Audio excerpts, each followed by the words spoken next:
The publication of the Synopsis of Purer Theology in 1625 was only the beginning of a long history of its influence. That the book had an impact appears from the fact that in many libraries throughout Europe there are still copies of that first edition of the collection of disputations from Leiden. Perhaps it was also used by students or as a reference book. At least there was a market in the decades after the first publication, because in 1632 there was a second edition. And then in 1642 and 52 and 58, again new editions of the Synopsis were published.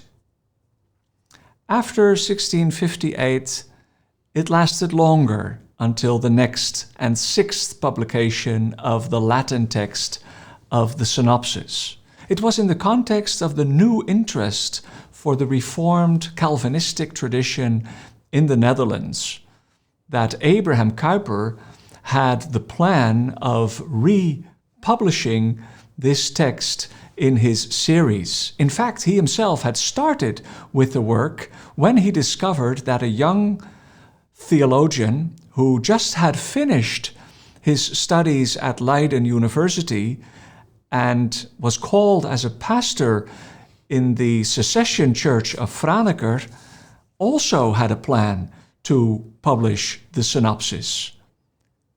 Abraham Kuyper and Herman Bavinck, who was that young theologian, contacted each other and agreed that Herman Bavinck would do the work.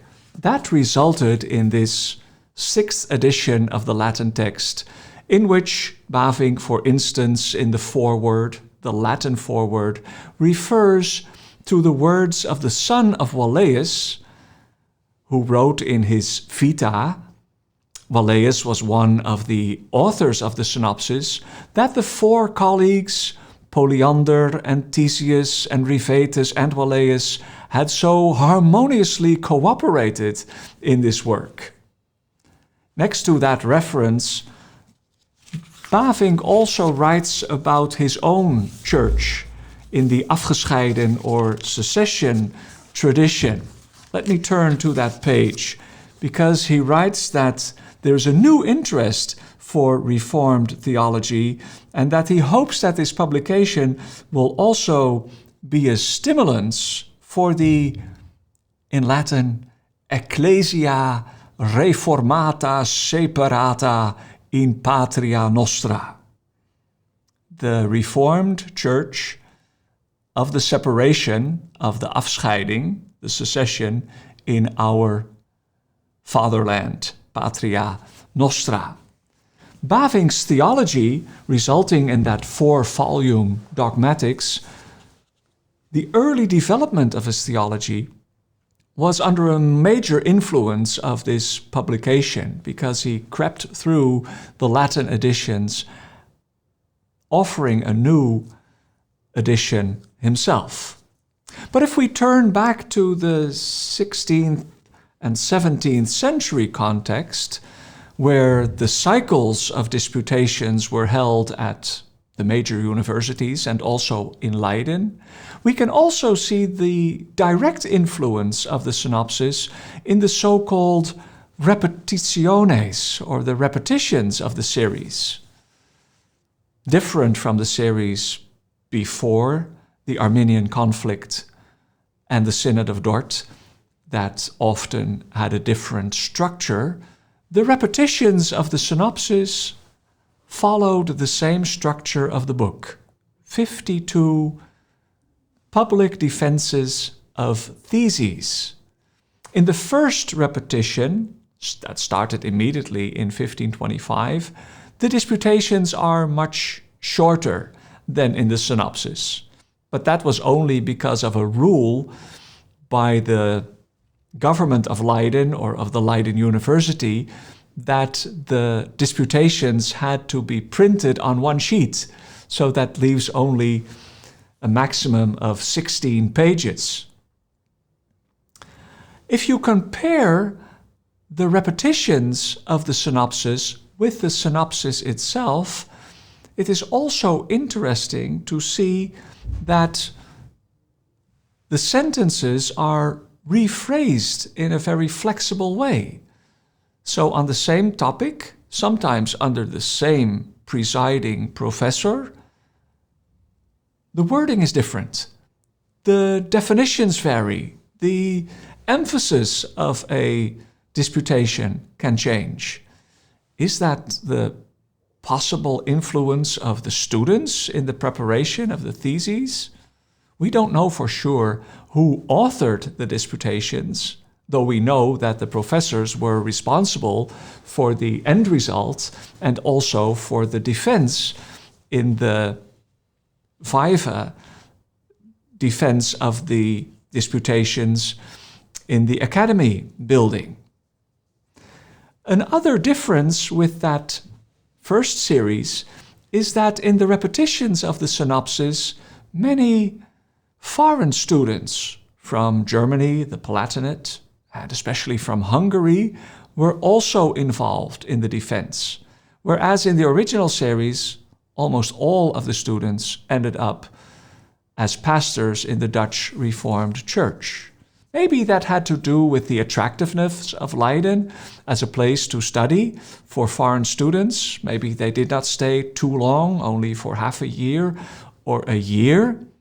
But thanks to these students, we do have some collections of the repetitions. The libraries of the universities themselves did not collect this important historical material. Mostly the disputations were also used as an invitation and given to the students or others, maybe family members, who were interested in the oral defense. And some, I guess, a little bit poor students who did not have enough money to buy a synopsis edition, just collected the separately published disputations week after week and took them back home and bound them as a volume. At least we have a complete set of the first repetition in the Berlin Library. And one Hungarian student came to Leiden while the first repetition was going on, collected all the disputations that were held at that time, and collected the disputations of the second repetition until his set was complete. This collection is in the library of Debrecen. It's very interesting material, not only to understand sometimes difficult phrases in the synopsis, because then you can look at the repetition and say and see how it was phrased there, compare the text to each other and sometimes understand it better, but also because these repetitions indeed do give us some hint of the influence of the students on the process. Again, the professor was responsible. But there are two interesting disputations in the first repetition that completely copy texts from the synopsis itself. It is the disputation on the nature of God and the divine attributes, number 6, and the disputation on the Sabbath. In the first case, it was the same professor who presided over the disputation. So then you maybe could say that Theseus did not have enough time to do his work over again and just copied from the synopsis. But in the other case, there's a different professor, and I would not like to blame one of the Leiden professors of plagiarism, just copying the text of a colleague. It is interesting, however, to see that the same student named Michael Klarenbeek was the respondent in these both cases. Again, we don't have absolute certainty, but it is rather obvious that when this happened only 2 times and with the same student, there must be some influence from the student on the process. Was Michael too lazy to do the work over by himself? Or did he feel a little bit uneasy with the Latin text, We know that Michael Klarenbeek was one of the students in the so-called Seminarium Indicum, started by Walleus to train pastors for the mission connected to the overseas countries that the Dutch Republic had influence on through the United Eastern Indian Company, the VOC. Anyhow, there were not so many student missionaries at that time, but Michael Klarenbeek was one of them, and maybe his call for the ministry was so strong that he just had to do it with the knowledge of Latin, the poor knowledge of Latin that he had. We will never know exactly, but it seems to be a strong indication of student authorship, as we would say. It was not that Michael Klarenbeek was a coward, because when he ended up in the Banda Islands in 1633, he got into a conflict with the authorities of the VOC, and that was on the issue of slavery. He objected against the practice of selling female slaves separately after their marriage, especially when they were baptized Christians. So there you see something of the context in which some of the students of the Leiden disputations ended, in a small village in the Netherlands or in a city congregation, if they were more famous preachers, and sometimes even all over the world in the mission field.